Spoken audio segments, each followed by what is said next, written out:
우리는 지난 시간에 사울이라는 청년이 예수님을 만나게 되는 장면을 보았습니다. 참 극적인 만남이었습니다.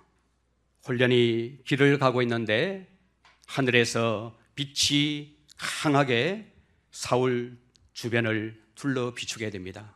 그 강렬한 빛에 압도되어서 사울은 땅에 엎드러지게 되지요. 그리고 눈이 멀게 됩니다. 그리고 주님의 음성을 듣게 됩니다. 사울은 예수님과의 만남을 통해서 이전에 자신이 한 모든 행위가 하나님을 위한 것이 아니라 하나님을 거역했다는 사실을 깨닫게 됩니다. 주님께서 그 다메섹 도상에서 사울에게 이렇게 묻습니다. 사울아, 사울아, 내가 어찌하여 나를 박해하느냐? 깜짝 놀란 사울은 누구십니까? 라고 묻지요. 그때 예수님께서 말씀하십니다. 나는 내가 핍박하는 박해하는 예수라, 이렇게 말합니다. 얼마나 여러분 소름이 돋았겠습니까? 죽은 줄만 알았던 그 예수가 지금 살아서 말씀하시는데 너가 나를 박해하고 있다, 이렇게 말씀을 하고 계시는 것입니다. 이 말을 들은 사울의 마음의 상태가 여러분 어떠했을 것 같습니까? 마음이 다 무너졌을 것입니다. 자기가 한평생 하나님을 위하여 살았다고 생각했는데 자신의 행위가 하나님을 대적하는 것으로 드러났을 때 그는 엄청난 충격을 받았을 것입니다. 마음이 다 무너졌고 다 깨어졌습니다. 소리 조금 높여주세요. 원래대로. 심령이 너무나도 가난하게 되었습니다. 이제 무슨 말을 해도 다 들을 수 있는 그런 준비가 되었을 것입니다. 오늘 본문에서 우리가 첫 번째로 얻을 수 있는 교훈이 무엇일까요? 사울의 마음은 지금 다 깨어졌습니다.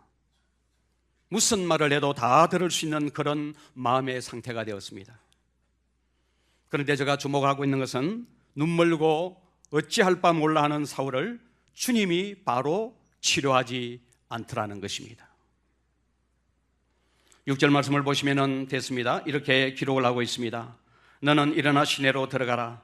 내가 행할 것을 내게 이를 자가 있느니라. 여러분 생각을 한번 해보십시오. 예수님께서 직접 일러주시면 얼마나 좋습니까? 얼마든지 여러분 예수님이 그렇게 할 수는 있지만 그렇게 하지 않습니다. 어떻게 하고 있습니까? 사람들의 부축을 받아서 다메섹 성으로 사울을 이끌어 들이고 있는 것을 보게 됩니다. 들어가면 너가 행할 것을 일러줄 사람이 있다, 이렇게 말씀을 하고 있습니다. 그리고 여러분 누구를 보내고 있습니까? 아나니아라는 사람을 보내고 있습니다. 여러분 마음이 다 깨어졌고 준비가 다 되어 있습니다. 무슨 말을 해도 이제 사울은 말씀을 받을 수 있는 마음의 상태가 되어 있습니다. 그런데 예수님께서 그에게 직접 말씀을 하고 계시지 않습니다. 천사를 보내지도 않습니다. 어떻게 하십니까? 성에 들어가면 너에게 행할 것을 일러줄 사람이 있다, 이렇게 말씀을 하고 있는 것입니다. 그리고는 아나니아를 사울에게로 보내고 있습니다. 우리는 오늘 여기서 하나님이 일하시는 중요한 한 방법을 보게 됩니다. 여러분 아나니아가 어떤 사람입니까? 우리는 아나니아에 대해서 많은 정보를 가지고 있지 않습니다. 오늘 이 본문의 말씀과 또 다음에 보겠지만은 사도행전 22장 말씀에 보면은 사도 바울이 간증을 하게 되지요. 그 간증 가운데서 딱 한 번 나타나는 사람이 오늘 본문에 나오고 있는 이 아나니아라는 사람입니다. 그래서 우리는 이 아나니아가 어떤 사람인지 잘 알지 못합니다. 그러나 틀림이 없는 사실 하나는 주님께서 그를 부르실 때 어떻게 불렀습니까? 사도야라고 부르지 아니하고 7 집사 중에서 한 사람 집사야라고 부르지 아니하고 아나니아야라고 부른 것을 보면 그는 12 사도 중에 한 사람도 아니요 초대교회 7 집사 가운데서 한 사람도 아닌 아주 평범한 주님과의 교제 속에 있는 한 성도라는 사실을 우리는 알 수가 있습니다. 그러니까 여러분, 공적인 직분이 없는, 그러나 주님과의 깊은 교제 속에 살아가고 있는 평범한 한 성도라는 사실밖에는 우리는 알 수가 없습니다. 반면에 여러분, 우리가 잘 알고 있는 이 사울은 어떤 사람입니까? 사울은 앞으로 교회 역사에 있어서 가장 중요한 사람들 중에 한 사람이 될 사람입니다. 나중에 사울이 바울이 됩니다. 그는 여러분 신약 성경 27권 중에서 13권을 기록한 자고, 그를 통해서 이 복음이 전 세계로 편만하게 퍼져나가는데 선봉했었던 하나님의 신실한 종이 바로 사울이라는 사람입니다.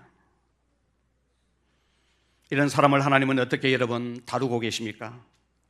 무명의 한 평범한 성도에게로 보내어서 그를 회복시키시고 치유하는 일들을 하시는 것을 우리는 오늘 이 본문의 말씀을 통해서 보고 있습니다.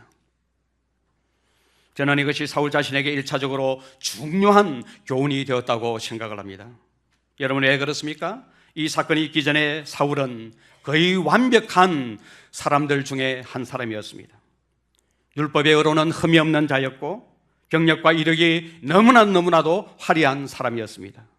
그는 스스로 하나님을 위해서 열심히 살고 있다고 믿고 있었습니다. 그런 사울을 하나님은 다메섹 도상에서 바닥까지 낮추시고 밑바닥까지 끌어내리는 일을 하고 계시는 것입니다. 여러분, 사도 베드로 같은 사람을 사울에게로 보내면 얼마나 든든하고 좋습니까? 믿을만 하지 않습니까? 그러나 주님은 이렇게 하지 않습니다. 평범한 한 사람, 무명의 아나니아라고 하는 이 사람을 통해서 대사도가 될 사람을 주님의 교회 안으로 불러들이고 있는 것을 우리는 보고 있습니다. 여러분, 이것이 하나님이 일하시는 방법들 중에 가장 중요한 방법이라는 사실을 우리는 잊어서는 안 됩니다. 우리는 오늘 이 본문의 말씀을 통해서 얼마나 겸손해지고 얼마나 낮아지고 누구의 교훈이든지 들을 수 있는 한 사람을 통하여서 주님의 교회가 세워지고 있는 것을 보게 됩니다. 우리 하나님의 일꾼은 여러분 세상의 일꾼들과 다르다는 사실을 우리는 알아야 합니다. 우리가 무식해야 된다, 이런 의미가 아닙니다. 중요한 것은 우리의 내면입니다. 우리의 속 사람입니다. 그 사람의 문제가 아니에요. 여러분들 속에 아나니아와 같은 평범한 사람에게도 교훈을 받고 무릎을 꿇고 그를 통해서 말씀하시는 하나님의 말씀을 들을 수 있는 준비가 되기까지는 하나님의 일꾼으로 준비된 것이 아니라는 사실을 오늘 이 본문이 우리에게 말씀해 주고 있는 것입니다. 여러분, 사울이 주님을 만났습니다. 주님을 만났지만은 그는 한 단계를 더 거쳐야 합니다. 여러분, 그 단계가 무엇입니까?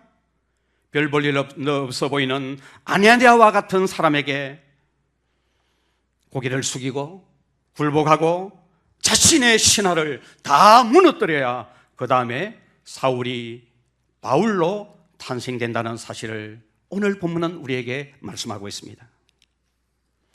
우리 모두는 좋은 일꾼으로 드러나기를 원합니다. 저 역시도 마찬가지입니다. 참 한 생을 통해서 주님 앞에 신실한 주님의 종으로 쓰임을 받고 싶은 마음이 있습니다. 그러나 여러분, 좋은 일꾼은 그냥 되는 것이 아니라는 것입니다.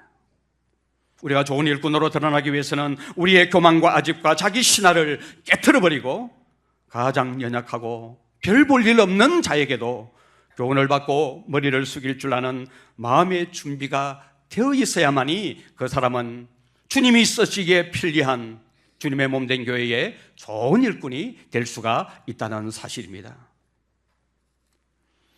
중국 지하교회의 아버지로 불리우는 윌치만이라는 분이 이 간증이라는 아주 작은 책입니다. 읽기 아주 쉬운 책인데요, 간증이라는 책에서 후배에게 이런 권면의 말을 했습니다. 형제여, 지도자의 자리에서 가장 어리고 연약한 지체들이 하는 말들에 마음을 다 기울여 들을 수 있도록 마음이 그렇게 낮추어져 있어야 참된 지도자가 됩니다. 여러분, 하나님의 원리는 세상의 원리와 달라요. 여러분, 주의 몸된 교회의 참된 지도자는 어떤 사람입니까?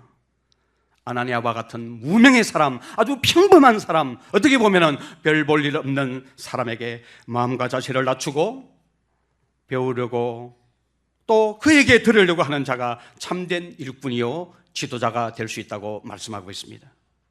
그래, 여러분, 세상과 교회를 이런 자가 섬길 수 있습니다. 겸손입니다. 낮은 마음입니다. 그래야 여러분 소통할 수 있는 참된 하나님의 지도자가 될 수가 있는 것입니다. 주님은 오늘 아나니아를 들어서 사람을 세우고 있습니다. 우리 모두는 아나니아에게도 고개를 숙일 수 있을 만큼 정말 잘 다루어져 있습니까? 모든 직분은 사람을 섬기는 자로 부름을 받았습니다.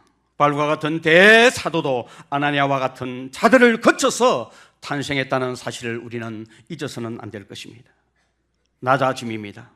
나는 죽고 예수로 살아야 진짜 일꾼이 되고 사명을 감당할 수 있는 하나님의 사람이 될 수가 있다는 것입니다. 이런 맥락에서 여러분, 교회 일꾼은 기능 우선이 아니에요. 기능이 우선이 되면은 일꾼이 일감된다고 여러분들에게 거듭거듭 말씀을 드렸습니다. 1차적으로 주님과의 인격적인 만남이 있어야 되고 그 다음 단계는 마음과 자세를 낮추는 훈련을 통과해야 교회의 참된 일꾼이 될 수가 있다는 사실을 오늘 이 본문을 통해서 하나님은 오고 오는 모든 하나님의 백성들에게 말씀하고 싶어 하는 것입니다. 이런 은혜가 우리 모든 성도들에게 있기를 주님의 이름으로 축원을 드립니다. 주님을 만나서 눈이 멀게 된 사울은 사람들의 손에 끌려서 이제 다메섹 성으로 들어가게 됩니다. 그리고 직가라고 하는 거리에 있는 유다의 집에서 그는 유숙하게 됩니다. 거기서 여러분, 이 사울이 뭘 하고 있습니까? 기도하고 있습니다.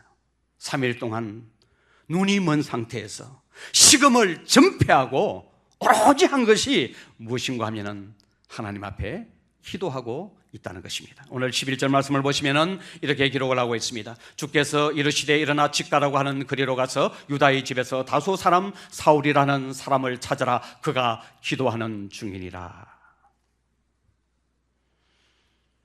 주님의 비춰주시는 그 강렬한 빛 앞에서 그는 소경이 되었습니다. 아무것도 할 수 없는 상태에 있게 되었습니다.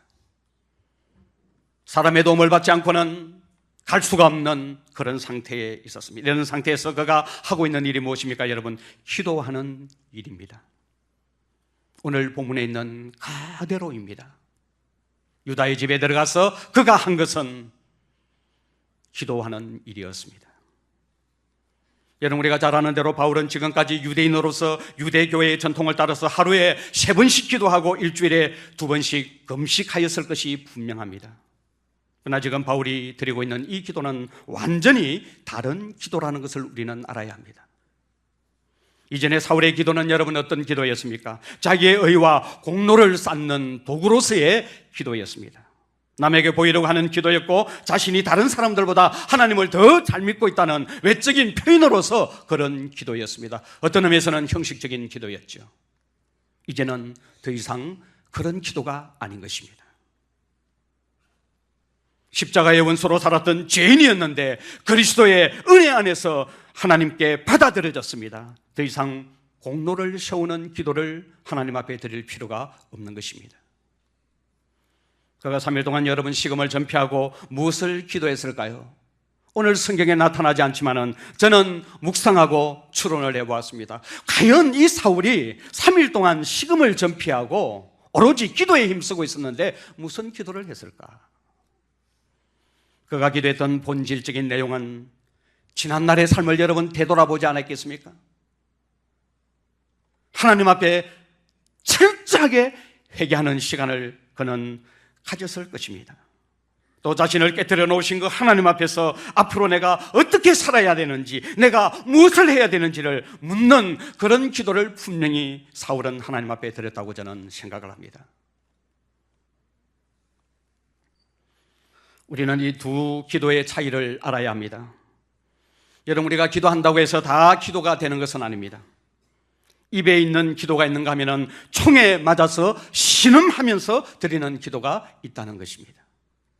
말의 문제가 아닙니다. 소리가 크고 작은 문제가 아닙니다. 오늘 사울이 기도한 것처럼 3일 동안 금식하면서 모든 것을 다 내려놓고 산산이 하나님 앞에 부서진 그 마음을 가지고 하나님의 의와 하나님의 뜻을 구하는 기도가 있다는 사실을 우리는 알아야 된다는 것입니다.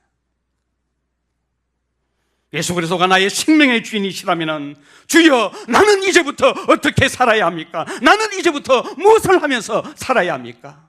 처절하게 몸부림치면서 하나님의 의와 하나님의 뜻을 구하는 이런 기도가 있다는 사실을 알아야 되는 것입니다. 우리가 하나님 앞에 드리는 보통의 기도는 날마다 구하는 기도입니다. 먹을 것을 주시고 입을 것을 주시고 모든 것이 잘 되게 하여 주시고, 물론 이 기도도 필요하지만은 오늘 지금 사울이 하나님 앞에 드리는 이 기도는 완전히 부서진 이 마음을 가지고, 하나님, 이제 내 남은 생애가 하나님 앞에 어떻게 살아야 되며 무엇을 드리며 살아야 되며 하나님의 뜻과 하나님의 의를 구하는 그런 기도였다는 사실입니다. 죽어본 자들만이 드릴 수 있는 기도를 지금 사울이 하나님 앞에 드리고 있는 것입니다. 우리가 인생을 살면서 인생의 한계를 경험할 때가 있습니다. 하나님이 말씀해 주시지 않으면 아무것도 할 수 없는 그런 한계 상황을 맞이할 때 진짜 여러분, 기도가 기도되는 것입니다.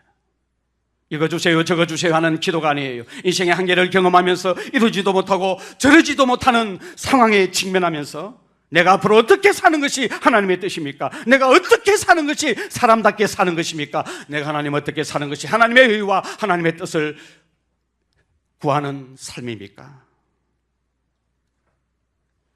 이런 기도가 여러분, 진짜 하나님이 원하시는 기도지요. 기도가 기도되는 것이죠. 여러분은 인생의 본질을 묻는 이런 기도를 생애 가운데서 드려본 적이 있습니까? 우리는 우리의 재성을 보아야 합니다. 우리의 한계를 보아야 합니다. 더 힘들고 더 어렵고 더 망하는 상황까지 가보아야 합니다. 인생의 밑바닥까지 내려가 보아야 합니다. 그래야 여러분 입속에서 신음 섞인 진짜의 기도 같은 기도를 하나님 앞에 드릴 수가 있게 되는 것입니다. 기도를 그렇게 많이 해왔습니다. 지금까지 사울은 기도하면서 살아왔습니다. 그가 예수를 나의 생명의 주님으로 믿기 전에 유대교에 있을 때도 그는 기도의 사람이었음에 분명합니다. 그러나 지금 사울이 드리는 기도는 전과는 완전히 다른 기도입니다. 용서하십시오, 제 경험입니다. 저는 한때 공황장애를 시달리면서 죽을 것만 같은 상황을 여러 번 직면한 적이 있었습니다. 그때 저는 하나님을 절박하게 찾았고 하나님 앞에 나가서 절박한 심령을 가지고 기도했습니다. 그런 상황에서는 먹을 것을 구하고 입을 것을 구하고 마실 것을 구하지 않았습니다. 다 부질없는 기도였습니다. 하나님, 내가 이제 무엇을 해야 합니까? 하나님의 뜻을 구하고 하나님을 의를 구하는, 내 남은 생이 얼마나 되는지 모르지만은 이제 남은 생은 하나님 앞에 내가 어떤 사람으로 살아야 됩니까? 처절하게 몸부림치면서 기도했던 그런 기억을 저는 떠올립니다. 지금은 사울이 3일 동안 금식하며 드린 기도가 바로 저는 이런 기도였을 것이라고 생각을 합니다.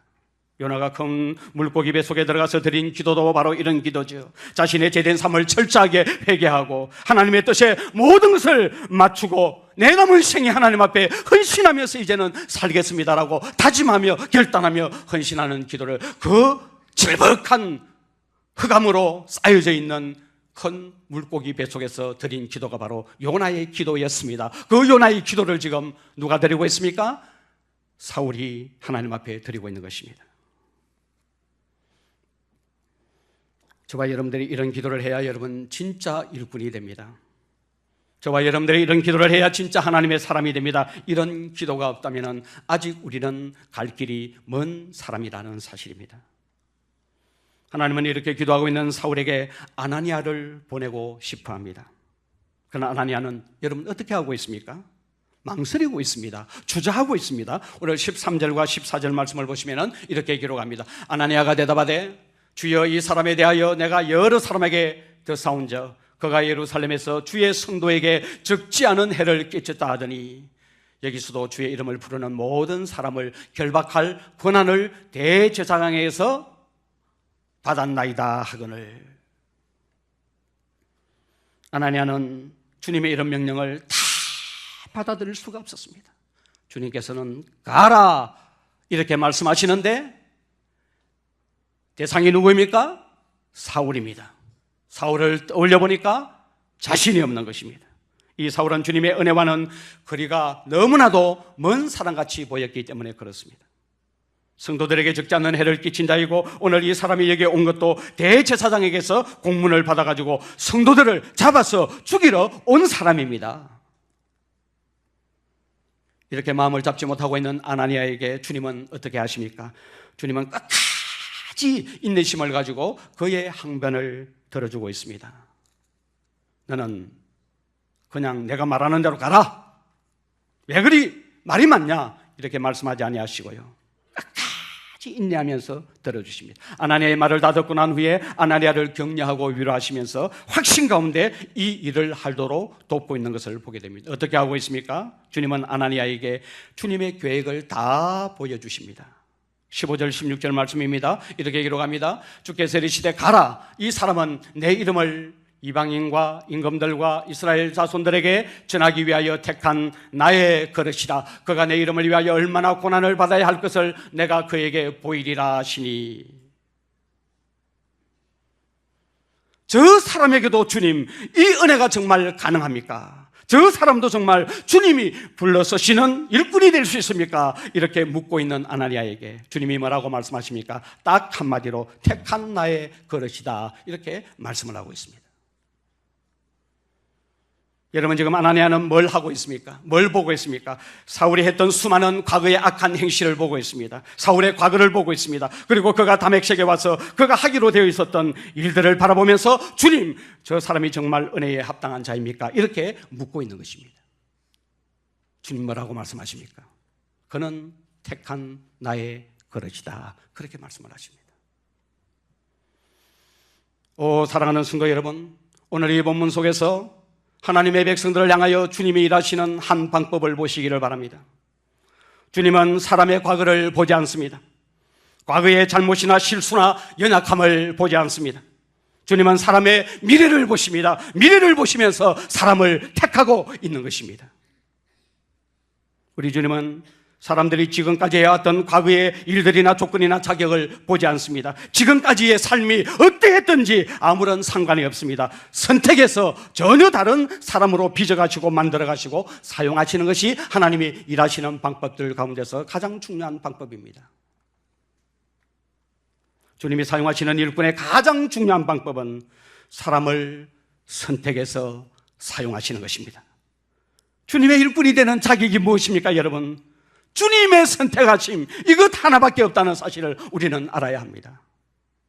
이것이 오늘 아나니아와 주님과의 안목의 차이를 만들어내는 것을 보게 돼요. 아나니아는 사울과 같이 주님의 교회를 박해한 자에게 대해서 주님의 이 약속 정말입니까? 이렇게 묻고 있지만 주님은 이는 내가 택한 그릇이다. 이렇게 말씀을 하고 있는 것입니다. 이 놀라운 하나님의 은혜를 경험한 사도 바울은 그가 쓴 에베소서 1장 말씀에서 이렇게 하나님을 찬양합니다. 삼위 하나님을 찬양하면서 이렇게 고백합니다. 창세전에 그리스도 안에서 우리를 택하셨다. 창세전에 그리스도 안에서 나를 택하셨다. 그렇게 고백을 하고 있습니다. 택하심으로 사랑하시는 이 놀라운 주님의 은혜, 이 감각을 우리가 잊고 살아가면 안 되는 것입니다. 주님은 나의 과거를 하나도 묻지 아니하시고 그리스도의 은혜 안에서 나를 선택하시고 나를 부르셨습니다. 그 은혜 때문에 내가 지금 이렇게 살아가고 있는 것입니다. 그 은혜 때문에 내가 주님 앞에 나와서 이렇게 예배를 드리고 있는 것입니다. 그런데 성도가 되고 난 후에 많은 사람들이 이 은혜를 잊어버리고 살아가고 있습니다.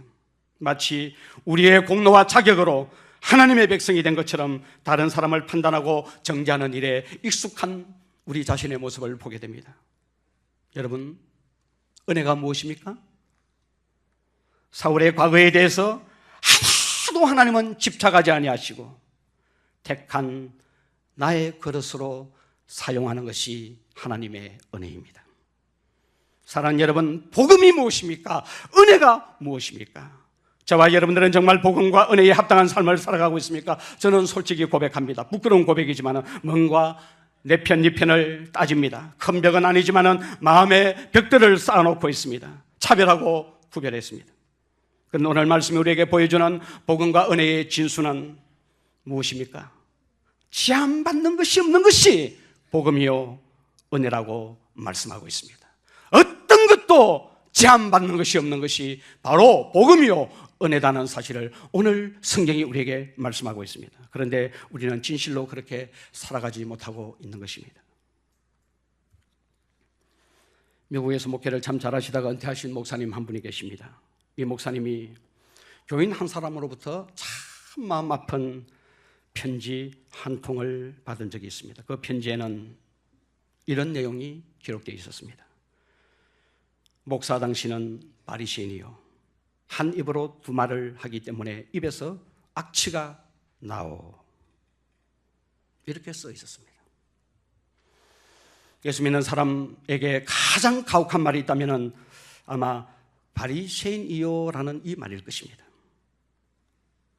목사님은 다른 사람은 다 바리새인이라고 해도 자신은 절대로 아니라고 생각하면서 살아왔기 때문에 이 말은 그 목사님에게는 큰 충격이었습니다. 목사님은 이 편지를 받고 밤새도록 잠을 이루지 못하고 괴로워했습니다. 처음에는 너무 화가 났고 또 자신을 정당화시켜보기로 했고 그 교인을 향해서 노여워하기도 했습니다. 그 교인을 이해해 보려고 예를 써봤지만 마음은 너무나도 아팠습니다. 그러다가 깨달음이 왔습니다. 하나님이 이 성도를 통해서 자신에게 말씀하고 계시다는 사실을 깨닫게 되었습니다. 그리고 자신의 바리새인적인 모습을 보기 시작하면서 하나님 앞에 철저하게 회개하는 자리에 들어갔습니다. 그 목사님이 간증한 이 간증문을 제가 가지고 있습니다. 이렇게 그는 간증하고 있습니다. 나는 그분을, 그 성도죠, 그분을 나의 가치관으로 보았고 나의 취향대로 그분을 대했습니다. 나는 그분의 아픔을 느끼지 못했고 오히려 그분을 가르치려고 했습니다. 그런 내 모습 속에 어찌 그분이 바리새적인 모습을 보지 못했겠습니까? 설교는 번지르하게 하면서 그분을 대하는 나의 말은 그렇지 못했으니 어찌 그분이 나의 입에서 풍기는 악취를 맡지 못했겠습니까? 저는 잘 믿으며 산다고 하면서 상대방의 입장을 헤아리지 못하여 자신도 모르게 바리새인의 죄를 짓게 되었습니다. 저는 그 편지를 버리지 않고 아직도 가지고 있습니다. 너무 아파서 두 번 다시 읽을 마음이 없으면서도 저는 그 편지를 버리지 않고 있습니다. 그 편지가 저를 계속 깨우쳐 줄 것이기 때문입니다. 그 편지가 저를 더욱 겸손하게 해 주실 것이기 때문입니다. 저는 이거를 통하여 이 목사님이 성공적으로 목회를 마치신 이유를 알게 되었습니다. 여러분 안 그런 것 같아도 얼마나 우리는 이중적입니까? 얼마나 우리는 바리새적입니까? 은혜 안에서 복음 안에서 모든 사람을 우리는 사랑으로 대하고 있습니까? 오늘 성경이 우리에게 뭐라고 말하고 있습니까? 복음이 무엇입니까? 은혜가 무엇입니까? 우리의 삶에 제한받는 것이 아무것도 없는 이것이 복음이요 은혜라고 우리에게 말씀하고 있습니다. 이 복음에 합당하게 살아가는 우리 모든 성도님들이 되시기를 주님의 이름으로 축원을 합니다. 마지막으로 원수 같은 자인데 원수 같은 이 자를 도우라고 아나니아를 사울에게 파송하고 있습니다. 이 말씀에 순종해서 정말 아나니아는 가서 사울을 돕습니다. 어떻게 여러분 돕습니까? 17절 말씀을 보시면 이렇게 기록을 하고 있습니다. 아나니아가 떠나 그 집에 들어가서 그에게 안수하여 이르되 형제 사울아 곧 내가 오는 길에서 나타나셨던 예수께서 나를 보내어 너로 다시 보게 하시고 성령으로 충만케 하신다 하니. 여러분 아나니아의 섬김으로 사울이 성령을 충만하게 받고 다시 보게 되고 세례를 받습니다. 오늘 이 아나니아가 사울을 어떻게 부르고 있습니까? 만나자마자 원수 사울아가 아니고 뭐라고 부르고 있습니까 여러분? 초면인데요, 악명 높은 그 사울을 향하여 주님의 명령에 순종해서 그에게 찾아갑니다. 첫 대면에서 그를 뭐라고 부르고 있습니까? 형제 사울아라고 그렇게 부르고 있는 것을 봅니다. 사울의 회심을 경험한 후에 성도에게 들었던 처음 말이 무엇인가 하면 바로 형제라는 이 말입니다. 주님의 말씀이 임하고 주님의 뜻이 선명하게 밝혀지자 아나니아가 마음을 열고 사울을 형제로 받아들이고 있는 것입니다. 그리고 세례를 주어서 공적으로 하나님의 교회 안으로 불러들이는 일을 하고 있습니다. 그리고 다메섹 교회에 그 사울을 나중에 소개하는 일들을 우리는 보게 될 것입니다. 여러분, 얼마나 귀한 헌신입니까? 저는 이런 아름다운 모습이 우리 마산유로교회 안에서 일어나기를 바랍니다. 보지 못하는 눈을 열어주고 확신을 심어주고 성령이 많은 통로가 되어주고 형제라고 불러주며 교회 안에 안착할 수 있도록 하는 이런 아나니아가 오늘 우리 마산유로교회 안에 필요하지 않느냐 하는 것입니다. 회심자들은 여러분 얼마나 많은 도움의 손길이 필요한지 모릅니다. 여러분이 아이들을 양육하면서 다 경험해 보았지 않습니까? 어린 아이들만큼이나 손이 많이 가는 경우가 없습니다. 영적으로 회심한 자들도 여러분 똑같습니다. 성경과 사랑과 봉사와 지원과 이해와 배려가 필요합니다. 우리 주변에 이런 지체들은 없습니까, 여러분? 많은 격려와 사랑과 보살핌이 필요합니다. 오늘 세례받으신 6분 가운데서 성인 4분요, 참 귀한 분들입니다. 이분들은 완전히 생짜로 우리 교회에 등록을 했습니다. 이분들이 세례받기까지는 알게 모르게 이분들 주변에서 눈물로 기도해주며 성경과 사랑과 봉사와 지원을 아끼지 않은 분들이 있다는 것을 저는 너무나도 잘 알고 있습니다. 오늘 교회 안에 이런 아나니아의 사역이 필요합니다. 교회 안에 연약한 분들이 너무나도 많이 있기 때문에 그렇습니다. 저와 여러분들을 통해서 이런 연약한 자들이 시험을 잊기를 소원합니다. 우리가 이 일에 도구로 쓰임을 받아야 합니다. 그러면 이 연약한 자들 가운데서 사울이 바울이 된 것처럼 바울과 같은 신실한 하나님의 사람이 저는 세워질 줄로 믿습니다. 이 모든 일들이 다 주님의 은혜 안에서 되어진 일입니다. 오늘 이 말씀을 마음에 담아서 우리 다 같이 찬양으로 나아가도록 하겠습니다.